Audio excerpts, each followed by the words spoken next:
This week on the show, we have my friend and holistic esthetician, Danielle Fawcett.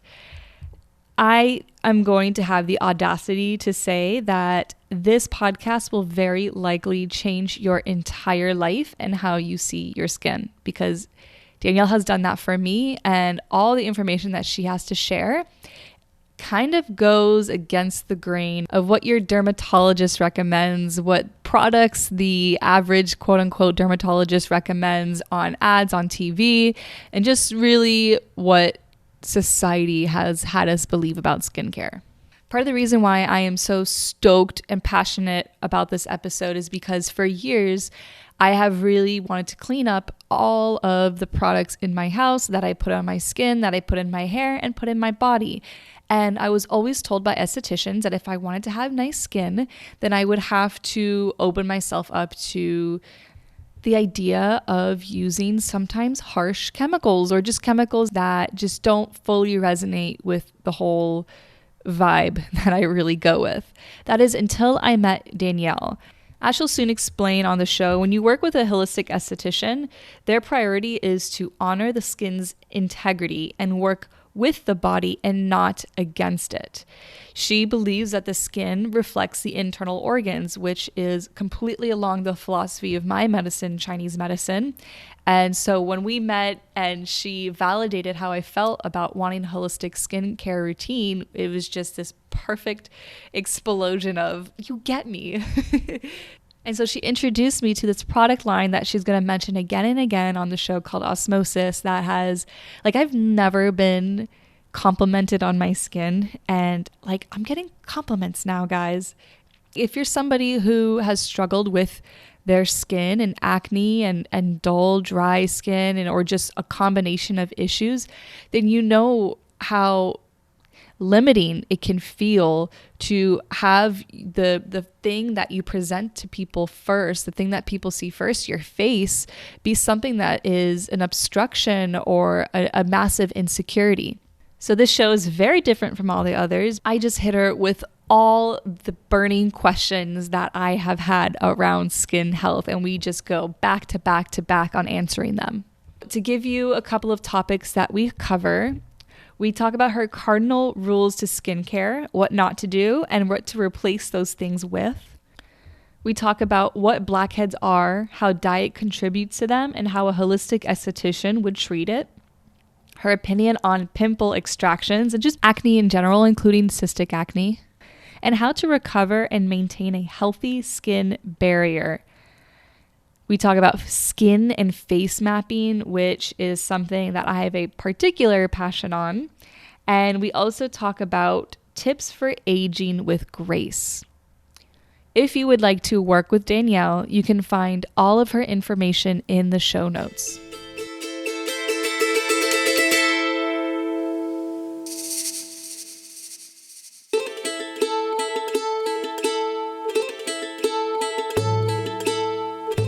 Welcome to the School of Whispers podcast.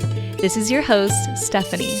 I'm a licensed acupuncture physician and herbalist with a background in psychology, health sciences, and exercise physiology. Within my own spiritual awakening, I found myself learning pivotal lessons when I got myself to be in silence. Within that silence, the whispers came through. This is my sacred space of vulnerable storytelling where my guests and I share about the magic that comes from a life of following these whispers. I'm grateful you made it here, and I hope this show inspires you to live a life of following your own whispers. Let's get into the show.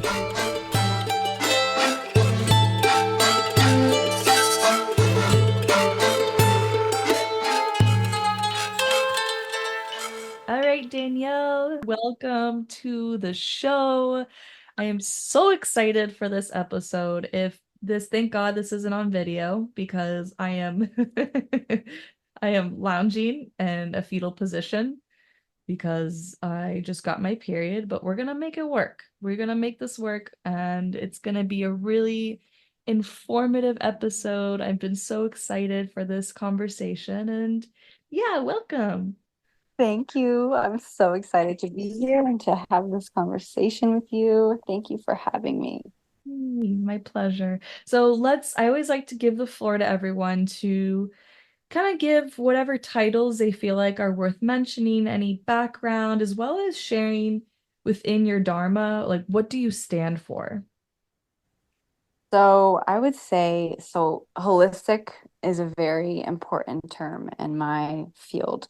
Um, so holistic esthetician is what I am. Hmm. I I I went to cosmetology school thinking I was going to be doing hair. I've been doing hair for like 15 years, and under the cosmetology umbrella, there's skincare and there's nails, and it's mostly centered around hair. But at the time, I didn't have much interest in skincare. So when I got out of school, I was pregnant in school. I had my baby, and then a few months postpartum, I got an opportunity to take over the skincare at a regenerative medicine clinic. And being a regenerative medicine clinic, everything is holistic.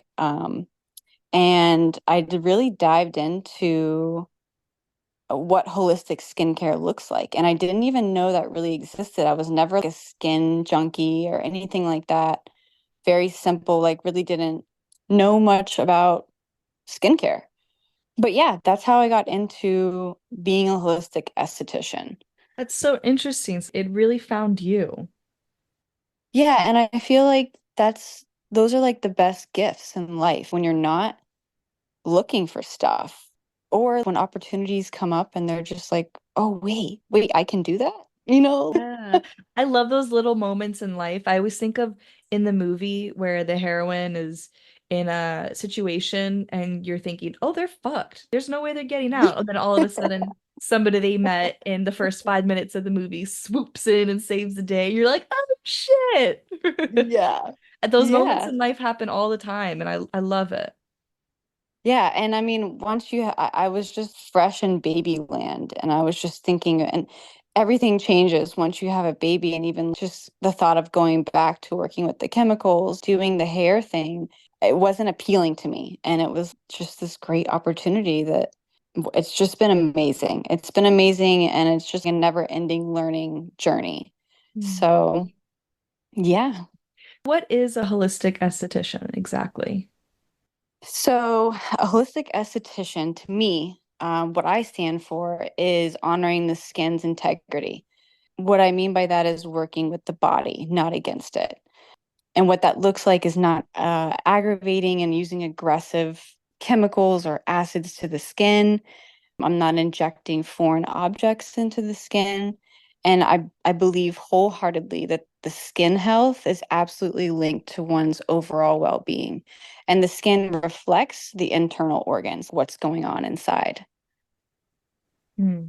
What would be some other, you mentioned, I think, did you say acids? Or you Yes. mentioned, what would be some other examples of those classic skin treatments, especially like us millennials were using back in I mean, or could also be using now that come to Oh mind? my God. Do you remember the apricot scrub? Of course, St. Ives.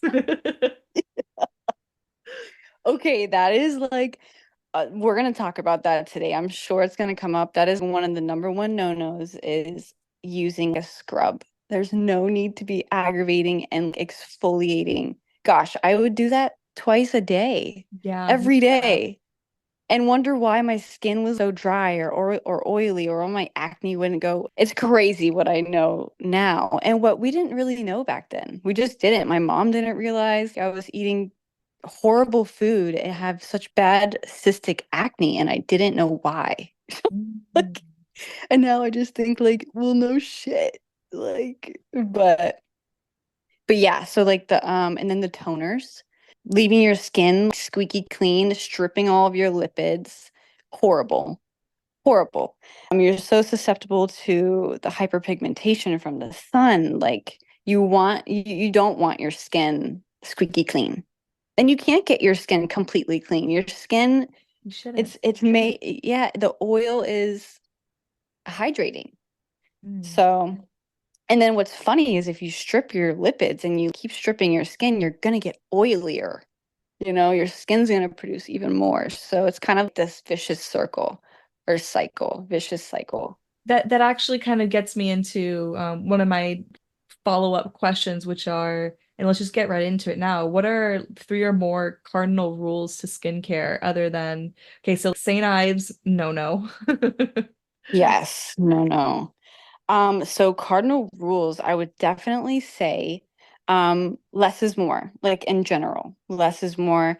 Uh, in like your skincare, you want to use a liposomal delivery system in your products. So, what that means is you're just getting like optimal penetration of the ingredients. The delivery system is not, it's delivering whatever ingredients are in the serum to the dermis. A lot of skincare is just like sitting on the top layer of your skin, oxidizing in the sun. You want your ingredients, think about it, going to the source to where new cells are being regenerated. You don't want your skincare just sitting on top. That really doesn't do much. Another thing I would say is anything that is instantaneous, aka Botox, filler, is most likely harmful and it's not permanent. Something that happens quickly within minutes. I guarantee you that's not permanent change. The body needs time to change, and that's okay. You know what I'm saying? Lastly, I would say everybody, not everybody, but dermatologists, they're recommending retinol. So this is retinol. So what I use in my scope of practice is a different type of vitamin A. It's called retinaldehyde. And for short, it's retinal. So it's ending in an AL instead of an OL. They kind of sound the same. So I'm trying to spell them. But retinaldehyde, what I recommend and what I use, is the only form of vitamin A which I ever recommend. And vitamin A is a key player in anti-aging and aging gracefully. So the regular retinol that dermatologists are recommending is not pregnancy safe. It's not sun safe. Don't you think if it's not pregnancy safe or sun safe, you'd be like, oh, why? No, you just people just putting it on their face, and it blows my mind. But everyone's doing it, so I feel it's almost just like, well, everyone's doing it, so jump on the bandwagon. Retinaldehyde, going back, is pregnancy safe, sun safe. It's bioavailable, so your body recognizes the ingredient, it stores it, and then it uses it when it needs it on the body's terms. So, and it's stabilized and it doesn't oxidize in the sun. So, yeah, those are some top things that come to mind. And what sort of skin condition would somebody have where a doctor would prescribe a retinol NOL?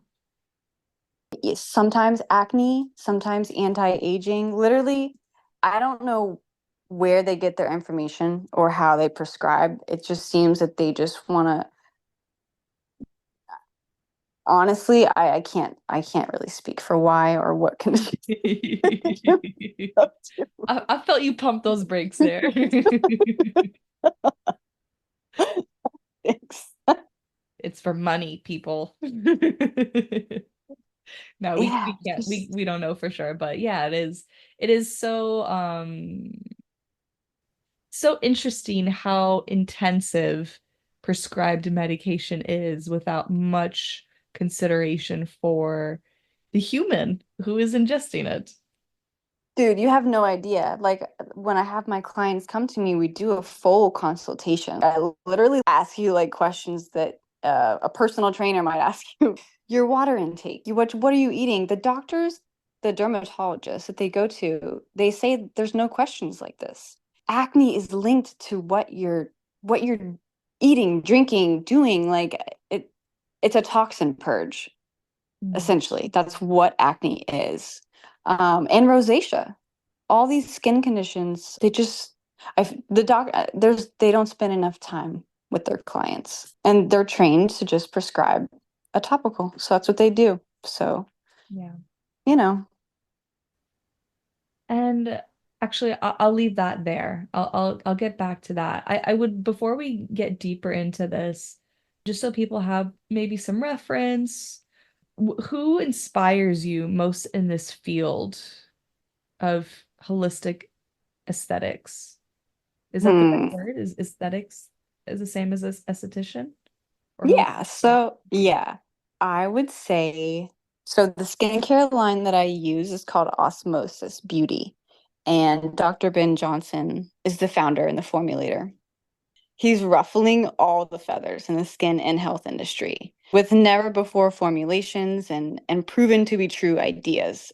Anyone can jump on his podcast and just be like, wow, so many myths are busted. And he's so commonsensical that it's like, wow, why didn't I think of that? He's amazing. So Dr. Ben Johnson, I highly recommend his podcast. It's Ask Dr. Ben. Is maybe we can link it. Yeah. Um, so full of knowledge, way past skincare because skincare is way past just skin. So he is amazing. Hmm. Beautiful. And then I actually think I'll leave the dermatologists. We'll let them get off the bus in this conversation because there's not much else we can do or say about that. And hopefully, they'll catch up with research and, all that good stuff. Okay, Yes. my next question is what the hell are blackheads? How does diet contribute to them? And how would you, as a holistic esthetician, treat it? Okay. Okay, so blackheads are a direct correlation to an abundance of mucus in the body. So the mucus is actually coming out of the follicle. And normally blackheads present themselves on the nose, and that correlates with the esophagus. And if you think about it, lots of my clients who have blackheads in their nose also have congestion in their sinuses. It's like hand in hand. The chin is also an area common for the blackheads, and the chin is the colon zone. So that's like the very end of the digestive tract where a lot of stuff gets kind of stuck. Um, Mucus. Ways to avoid the mucus buildup. So citric acid is a huge contributor. So sour drinks like lemonade or like martinis, energy drinks, Celsius. Look at the ingredients. You'll citric acid. So and citric acid is a preservative. Um, Dairy, sugar, and fried foods are the main contributors. What I would do during an intake, if someone is complaining about blackheads, if that's one of their concerns, we take a dive into their diet. And with simple diet changes, it it's like night and day. And also, we could do a mucus cleanse. So I have like a 10-day mucus cleanse Ooh. that's yeah, so and that helps with allergies. It helps with actual congestion when you wake up or throughout the day because it goes hand in hand. And the thing about mucus too is candida thrives off of mucus, and candida presents itself as acne, rosacea, psoriasis, so many different skin issues. Mhm. To throw a little bit of a Chinese medicine lens, mucus it begins in the gut and the digestive tract, and then it presents, as you're saying, on the skin. Anything in excess typically will present itself on the skin in Chinese medicine as well. And so when we're doing, we do treatments like root and branch. So branch Hmm. treatment would be treating the lungs, the immune system, but the root we would have to treat the digestive system and look into diet and simplifying things and pulling things out for a temporary amount of time and introducing cleanse.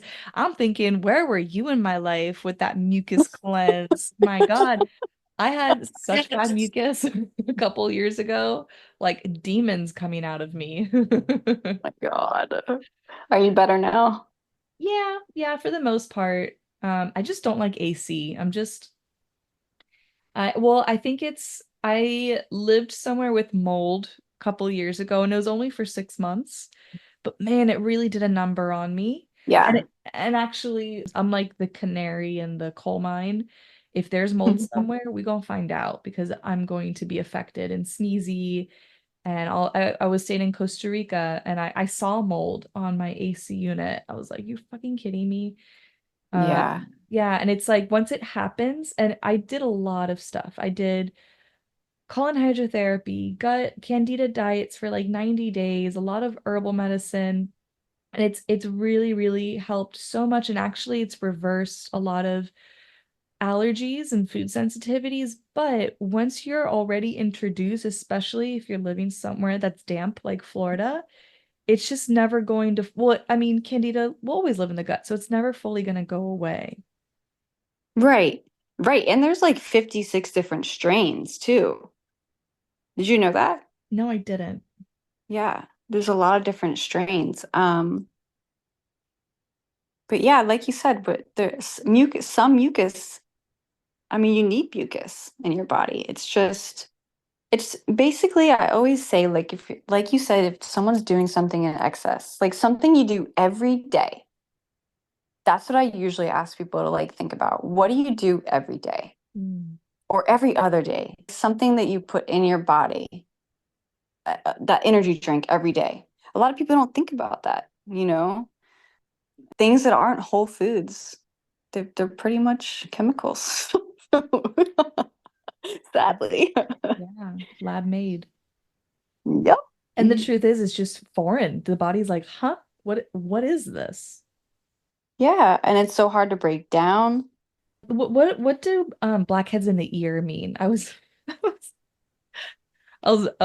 helped a friend. I won't give any identifiers. Man, that blackhead was massive in their ear.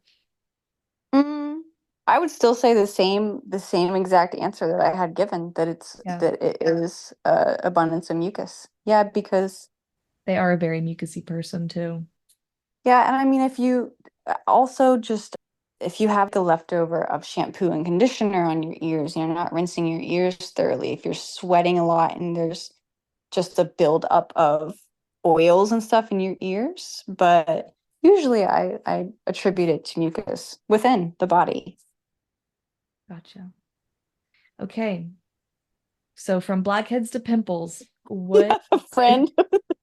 this is this is not a Your ears. episode for the squeamish.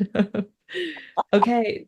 What is your opinion on pimple extractions? That is one of the things that stood out. And actually, I'll probably say this in the intro, but I have gotten, quite a few facials from you, and they have really helped my skin transform and just gave me a really great baseline. And something that really stood out to me is you never extracted my pimples. So I would love for you to share your opinion on that.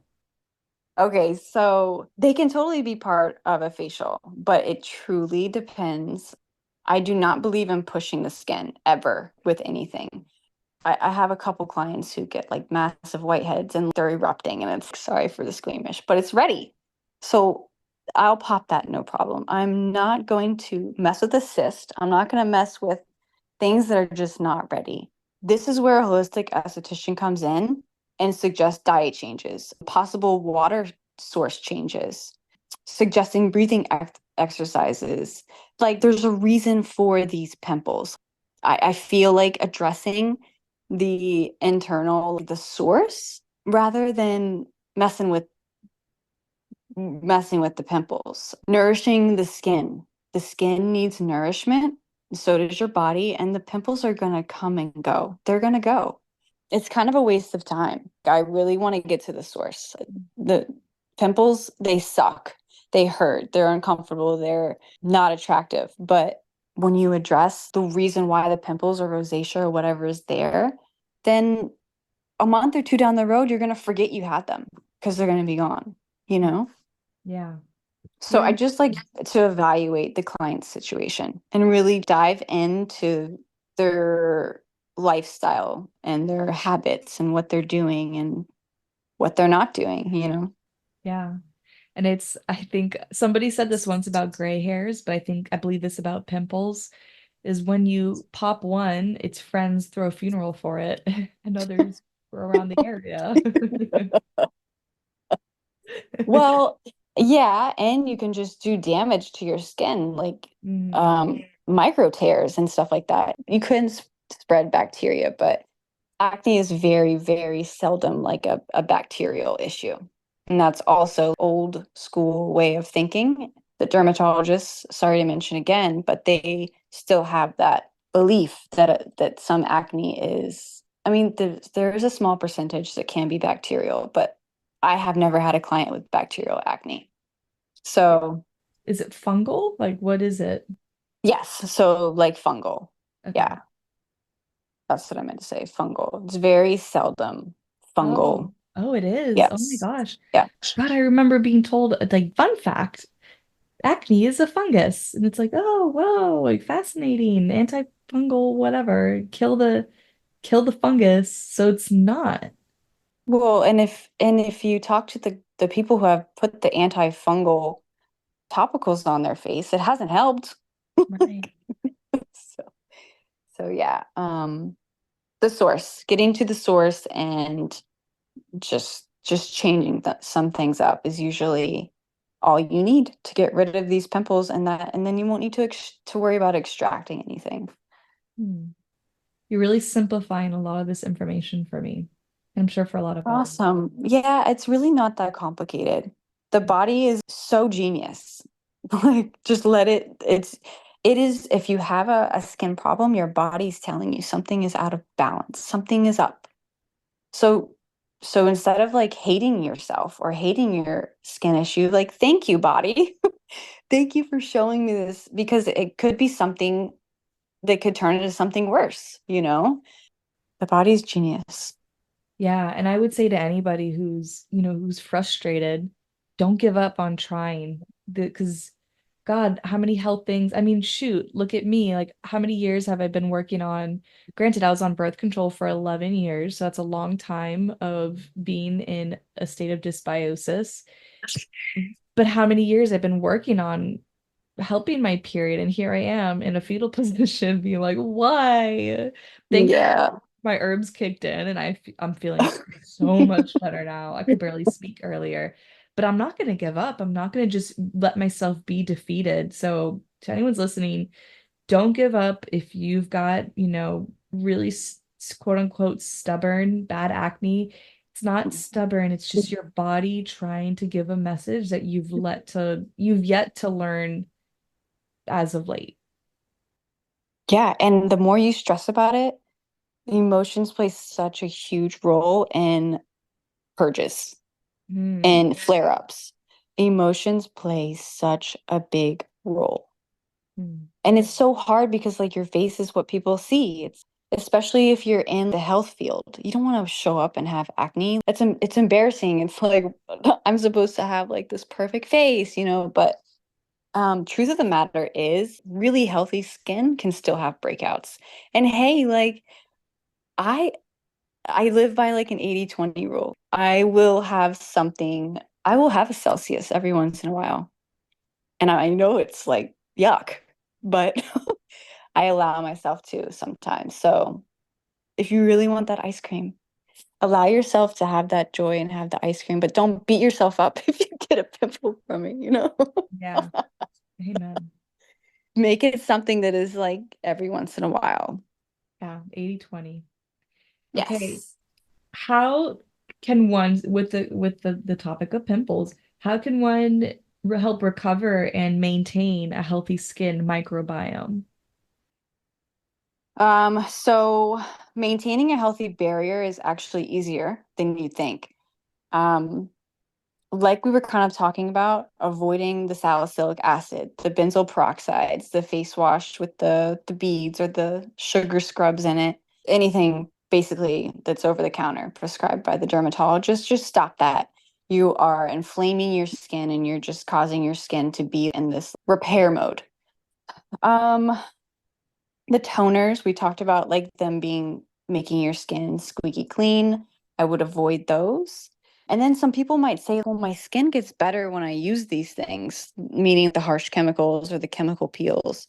And what's happening momentarily, temporarily, is your skin is plumping from inflammation. And your skin being in like that repair mode, it is suppressing the purging. And it is literally just trying to heal. It's been burned. That's what these acids essentially are doing. They're burning your skin. You want to nourish your skin with clean products, bottom line.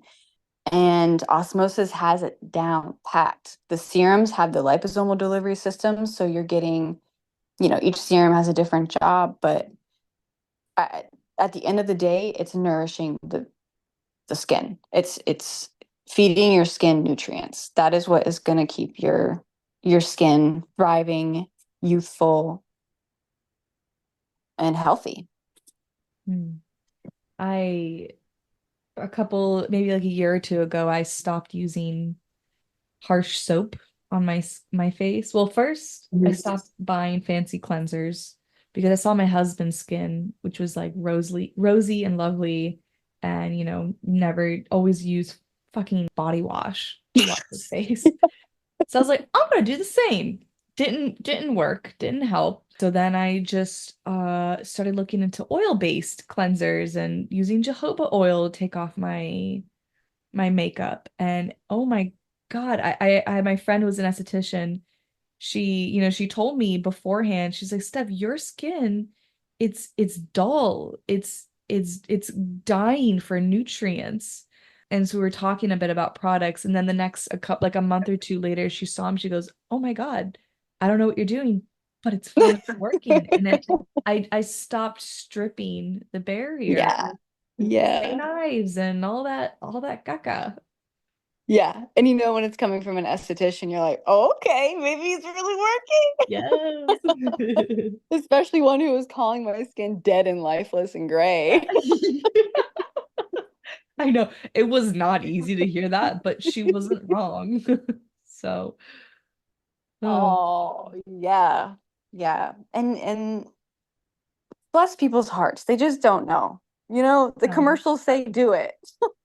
Well, I'm trying to remember. Oh, proactive. Oh my God, that was my dream. I was like, oh my God, I just want to look like them. So scrub everything, kill it all, kill it all. But Yeah. yeah, no, and I had for years been learning about the microbiome, and it just like you said earlier with the doctor's podcast, it clicked, and I was like, oh my God, this is so simple. Yeah. Yeah. We are simple. Like if you think back way, way long ago, when we were just simple beings, you were active, you were eating whole foods, it was just, and I mean, of course, there was probably skin issues, but stuff has gotten out of control with all the, mostly, I would say food and the overall well-being of people as well, though, like just the emotional state of people, unprocessed emotions and the stress level and everything too. It Hmm. all plays a big role. It does. Okay, let's transition into face mapping. Okay. I love you touched on it a little bit before. I love face mapping because they teach it in Chinese medicine for diagnosis. I know there's a lot of different types of face mappings, but every time I talk to you, it really resonates and I learn something new. So, yeah, I'm gonna give you the floor. What is it? And let's map the face a little bit. Awesome. Yes. So face mapping is like something I I I do when I don't even try, when I look at people's like random like clerks or something. I'm like, oh my God, stop face mapping this person. But we should link it in the show notes because it gets confusing of me trying to explain each zone and like where exactly the perimeter is. But okay, so skin mapping, I call it skin mapping just because it's more than just the face. It's used to determine the source of the skin issue. So, as I mentioned earlier, the esophagus zone is located in the nose, and the colon is the chin area, and it also goes around the mouth. So, let me break it down for you. The back, chest, neck, and jawline. So again, that's the back, chest, neck, and jawline are all liver related. Mm. So I'm going to kind of go into each of those zones. The chest and back zone is usually pimples. If you have any pimples going on, 99.99% of the time, it's from chlorine. This is not from just like swimming. The actual molecule is too big to really go through the skin. What it is if you're opening your mouth in a pool. If you're spitting the water out, making like a little fountain, being silly, that's going into your bloodstream, into your body. But the biggest source is the water. So Florida and Texas have double the amount of chlorine than any other state. It is filthy, just horribly disgusting what is in our water. So a lot of clients don't realize when they're getting ice cubes out of their fridge, there's not a chlorine filter on these fridges. There's just not. The fridges that have the little water filters, be wary of those. Of course, tap water. Even if you drink filtered water in your canteen and you take it throughout the day, if you're going to lunch with your girlfriend and you're drinking water, they don't have, you're getting tap water most likely from these restaurants. So just be mindful about the chest and back chlorine. Where is it coming from? Let's see. Neck acne. Oh my God, the explosion of neck and jawline acne. I'll get to jaw next, but the neck is 100% of the time food. It's pesticides in your food. So non-organic fruit and vegetables is probably like the main source, but also just grains. Non-organic, the pesticides on the food is insane. So let's see, the jaw. The jaw is food preservatives. If you take a look into your protein powder, especially pea protein, whatever they preserve those peas with, it is coming up on like so many of my girls that work out. They're healthy and they eat organic, but they're drinking protein powder or they're eating a bar where it's pea protein. And usually pea protein is in like the quote unquote healthiest powders, but they're getting the preservative acne kind of like an inch away from their mouth, kind of like I wish I could point it out, but I don't know. It's hard for me to explain. But the pea protein is definitely a culprit. So, snack bars, coffee pods, people might not think about drinks. Mhm. Literally anything that isn't a whole food has preservatives in it.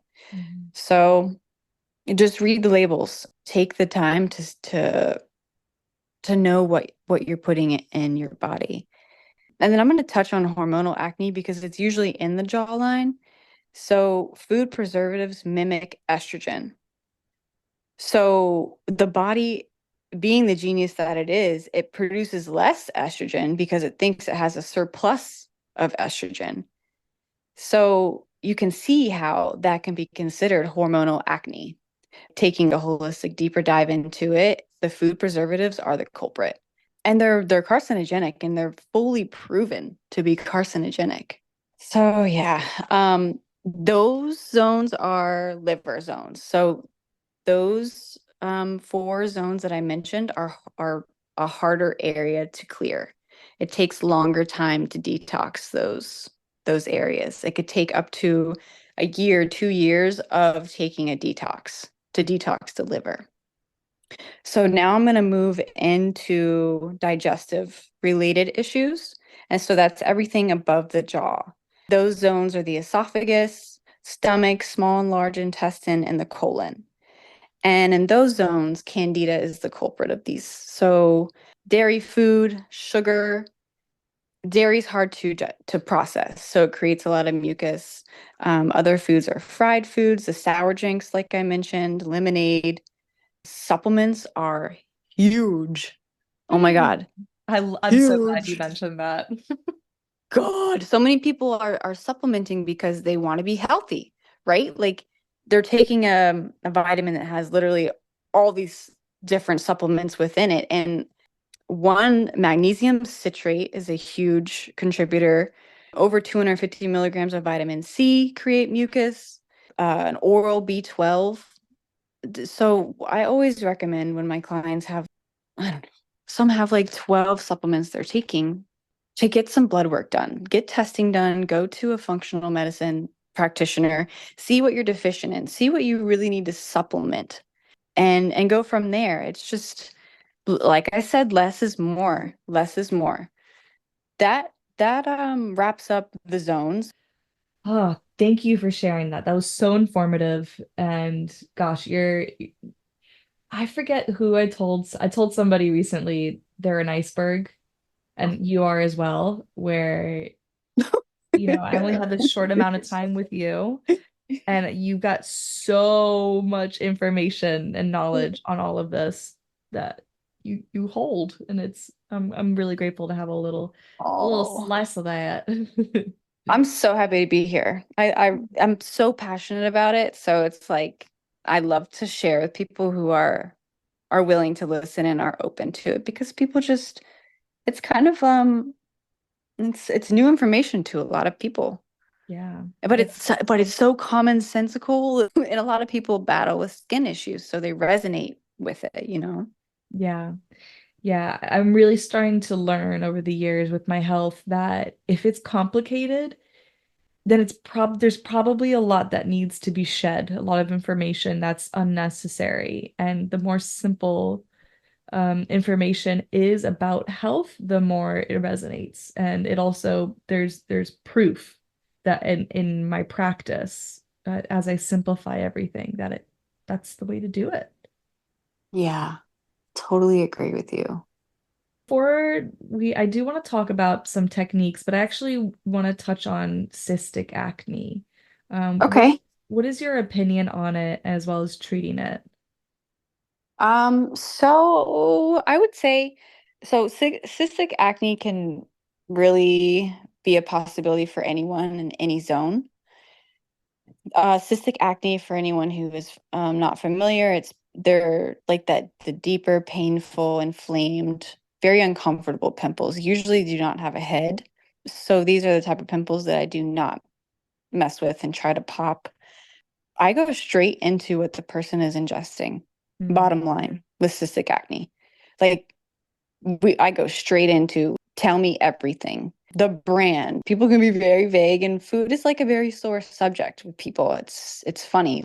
It's simple to me. It's something and supplements too. Those are huge and people don't think about that at all. So that's bottom line cystic acne. I go into what they're ingesting. yeah. Okay. Simple. Yeah. Does birth control play in your experience? Does it play a role in it? Cystic acne or just acne in general. I guess either or. I just see so many young girls suffering from that, and I'm just curious if you it, and I can make the connection, using my knowledge on birth control and the microbiome on how it could Yeah. be, but I just, yeah, curious on what your opinion was. I think more so, honestly, it's when they're getting off birth control. When you're on birth control, your body, it just goes into like this robotic state where it's just being told that a lie. Yeah. So, um, and oh God, I was on birth control for probably as long as you were, and I was on it for my acne. Mm-hmm. Literally, I, my mom didn't know what to do, so we went to the, I don't know, dermatologist or gyno or whoever I went to, and they were like, just take birth control, and it worked. And I remember being afraid to get off because my skin would flare up. But you know what? I didn't take a look at the fast food I was eating and stuff. so, so when people get off birth control, the hormones get, a little crazy roller coaster for a little while. Takes some detoxing and some time, but you can get through it. You can totally get through it. And like I always think with everything in life, like anything worth having is not easy to get. And it's not instantaneous, right? Yeah. Yeah, and anything that's going to last as well isn't going to be, yeah, just I guess we all have to be wary of the snake oil. Yeah, like it takes time to learn how to swim. It takes time, like it just takes things take time. It takes time for something to bloom. It just takes time and Yeah. patience and vigor. Time is something that it's a currency we all have. And it's funny because I hear and I think in a lot of respects that, it is a very precious currency. But I think personally, living life and like live every day as if it were your last, live every day as if you were gonna die. That's a great way to live every day feeling really fucking anxious and like it's not enough and never enough and it's got to be Yeah. now. But Yeah. it's just Yeah. that's a whole other side tangent, but Yeah. No, yeah. I could go on about time and having a baby and how everyone's like, before you know it, she's gonna be 18. And I'm like, stop telling me to anticipate time to go fast. yeah. Let me just bask in what I'm going through right now. It's like people push to always be at that next, I don't know. Yeah. Another Yeah. tangent or another Yeah. podcast. Yeah. Okay. So, let's, 'cause, okay, we only have so much time left. I want to, yeah, let's quickly talk about which would you want to talk about more, dermaplaning or microneedling? Well, dermaplaning would be super fast. Okay. Um, I can just the what dermaplaning is, it's removing the vellus baby hairs and the top layer of dead skin off of the skin. It's a gentle exfoliation. It's great for pregnant women wanting like a refresher. I don't microneedle pregnant women, so dermaplaning is a great option, and your makeup will go on flawlessly with a dermaplane. It won't show up as like powdery. It's just like glowing. Dermaplaning is the shit. Yeah, I can attest that it is done all the advice you've given me. I got a chlorine filter for my water and I Oh, stopped having, yeah, chest and back good. Warms my breakouts. heart. Yeah. Yes. And Yes. the dermaplane it brightened up my skin beautifully, especially as a Cuban hairy girl. It just, Yeah, yeah, did me well. you're due. You're due, by the way. I So, know, I know. We gotta talk about that. um, I'll jump into microneedling. So, I think you had mentioned something about the difference between microneedling and chemical peel, right? Yes, yeah, I want to Was that the compare. That's really the so main question. I want to compare and contrast because I know chemical peels are so popular, and they're so intense. scary? Okay, they're very different treatments. Okay. Microneedling is definitely something I recommend over a chemical peel. Like all day, every day, asleep, like deep in sleep, I would still say microneedling. Um, Microneedling is a minimally invasive procedure that creates microchannels in the skin. It creates a surge in collagen and elastin, fibroblasts, all the good stuff. Collagen and elastin are key agents in healthy, youthful skin.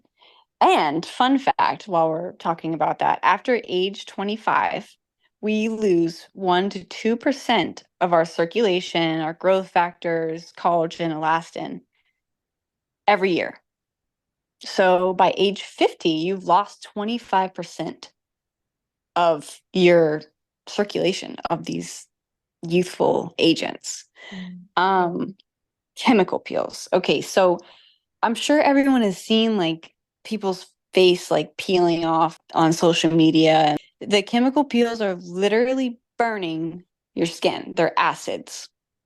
So this destroys the skin's barrier. And I mentioned earlier, I forget what we were talking about, maybe like the benzoyl peroxide and stuff, but stripping the skin completely. And this is making the skin super susceptible to sun damage, hyperpigmentation. Like you don't have the protection. Your barrier, your skin's barrier is your protection.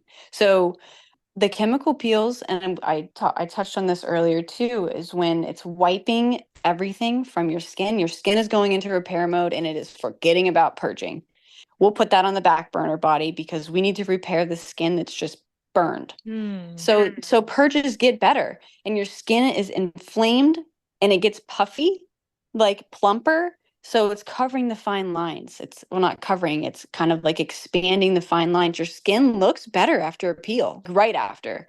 3 days later, or maybe sooner, oh my God, you see how you burned yourself. So it's not rocket science. Like you that is not natural. Think about something that is natural. Your skin coming off like that, that's not helping the regeneration of like younger cells coming. That's your and so we're born with a dermis, right?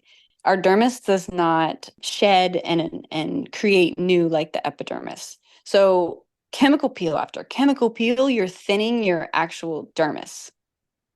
And for So you're those who just so aren't Sorry, for those who aren't aware, epidermis is the outermost layer and dermis is the more like the medial layer, correct?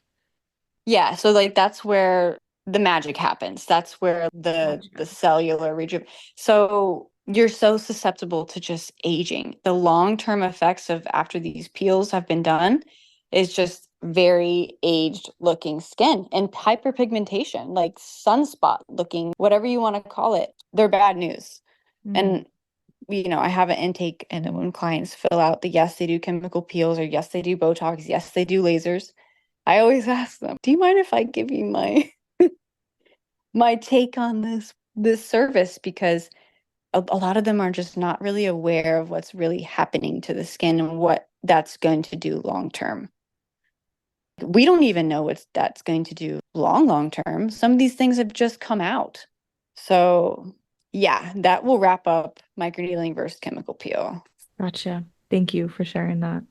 It's You're so welcome. simple. It's so simple and it's kind of blowing my mind as well. Not that I've ever gotten a chemical peel, but I've been grown up being told, "Oh, just you wait." That actually segues me into I think the last question I'll get into. So I don't like the term anti-aging because it's inevitable. I do understand in terms of reversing age due to oxidative stress. I think that word could be warranted there, but I really love the word age with grace because age is inevitable. And if we can age with grace, then we're doing it right. So what are some, Absolutely. yes. So what are some skincare tips you have for aging with grace? Yes. Yes. Okay. The first thing that comes to mind, being in Florida, sunscreen. I'm going to touch on chemical sunscreens really quick. Avoid them. I'm going to list just a couple, and maybe we can have a list also in the show notes of Okay. ingredients to avoid. So ingredients can be confusing because there's active, there's inactive ingredients. Check it all out. Sometimes the main ingredient they want you to see is bold, and the other ones are small and fine print. Chemical sunscreens are causing skin cancer. The number one dermatologist sunscreens, Neutrogena, copper, all of those like drugstore sunscreens are causing skin cancer. They're disrupting your hormones. Um, that's a whole nother story, like the infertility rates and everything going on. And avoiding sunburns. So being in the sun in the peak hours. So like 11 to 2, avoid being out in the sun, like trying to sunbathe. So I honestly like to just cover up when I'm out in the sun. I don't really use sunscreen. And the only sunscreen I do suggest is zinc sunscreen, zinc oxide. So avoid sunburns, avoid chemical sunscreens. That definitely is top on my list. I definitely recommend scalp massage, buccal massage, the massage of the facial muscles. My Um, favorite. Seriously, because when your muscles are tense and shortened, fine lines are bound to happen.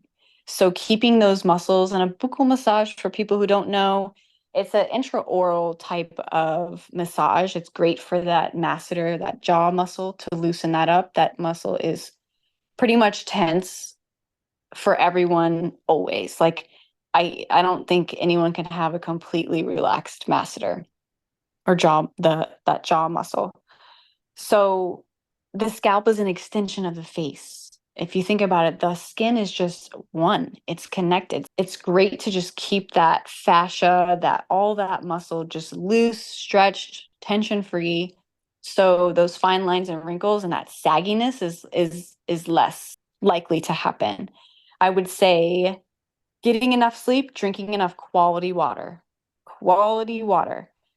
And drinking enough water, so what I always say is half your body weight in ounces. And I say more if you're out sweating, like if you're, have an outside job servicing pools or something like that, AC units, you're sweating a lot. So like drink more, and then using quality skincare, of course, that nourishes the barrier and delivers the nutrients to the source. you need a delivery system. And then lastly, I would say eating organic whole foods as much as possible. Mm. That's just gonna help you with longevity, and in turn your skin will reflect what you're putting in your body. But the sunscreens, the chemical, I'm gonna just list the four top ones that people can look for. Homosalate, octin, hold on, I wrote these down. Homosalate, octocrylene, avobenzene, and octinazate. We can link these two, but Yeah, yeah, I definitely will. okay. Okay. Um, well, actually, I meant to ask you this earlier. What is an example of something that's a good, gosh, I'm trying to remember the term you use. Carrier for the like for nutrients, like would jojoba oil be an example since it's like a similar omega fatty acid as the skin? You know what I mean? For a delivery Yes, system, delivery system, yes. um, so I honestly, so the delivery systems that I'm talking about are specific to the serums that osmosis creates. Phosphatidylcholine is one of the delivery systems. What I can do is I can send you, maybe I can screenshot like the ingredients of those four serums and what delivery system they use. Um, because I honestly don't know about just like a regular oil. That's Like okay. Yeah. like coconut oil versus like I'm not sure, because that's not really hydrating Yeah, and nourishing the skin. right. That makes um sense. Because it's I've more, it's super temporary and superficial. I do know it's just a coating on your skin. It's not really going down, so it's not really a delivery system. when I did a deep dive on which oil to use, jojoba, coconut, and whatever, it was Mm-hmm. like the body is I'm gonna butcher this, so please people don't quote me, Google it. But it, for example, the body's omega-3 fatty acid and coconut oil is omega-6, for example. And so the body's not going to absorb it, Yeah, like there's it's going to be like, oh, yeah. that's foreign, so it's going to sit and create a layer. Whereas jojoba is one of the only oils that mimics the fatty acids of the skin, so the body is just less likely to reject it and more likely to absorb whatever it's carrying with it. Because I remember I was using carrot seed oil to help with, I don't know whatever I was doing those days. Whatever I was doing. Shit. I love you. Yeah, so I honestly can't speak and answer that. I know the answer. Yeah, that's okay. I appreciate that. I like when people are honest with that. But I'm super familiar with the line that I use and then their delivery systems, and I know how those work. So, This podcast is brought to you by Osmosis Skincare. mm, If only we had all a day, code. Yes. all day. You don't If happen only to have knew a code, do you? a code Like a for discount? osmosis. No. No, that's okay. It's all good. Okay, and then my final questions are because food therapy is a huge part of my life, I love to ask what is a meal, a food, an herb, a drink, even that you have found to be a huge piece to your journey of nourishment. Hmm. So I don't have a specific coming to mind, but I can tell you I've been going to a local farmer's market every Sunday. I went this morning and I get all of my food for the week from local vendors. And I can't even tell you how beautiful it's been to go and pick over the food. And the vendors are so excited about their food and they're just so like willing to tell you how they've nourished it and what it's grown in and what water they use. And you have such a relationship with your food, and I'm sure you could go on about having a relationship with your food and how it's so good for digestion and everything, but buying local changes the game for me. That's awesome. I Yeah, love it's that been answer. awesome. It's been awesome. like my relationship, my cooking has been so much more enjoyable. I love that. And which farmers market are you going to? I'm going to Gardens Farmers Okay. Market, so it's Yeah. very close to my house. Yeah. So convenient. 5, 6 runners will understand. Yes. Okay. My last question. This it's funny. This episode is so different from all the other episodes. Been so awesome and in terms of just information, pure information and paradigm shifts for people, but usually people get really deep and emotional on these podcasts. So we'll have like just like a short moment of that and you can answer to whatever depth you're comfortable with. But could you please share a pearl that you've learned from a darkness you've either found yourself moving through currently or you're on the other side of? Mm. Okay. I would say the other side of darkness can always be growth.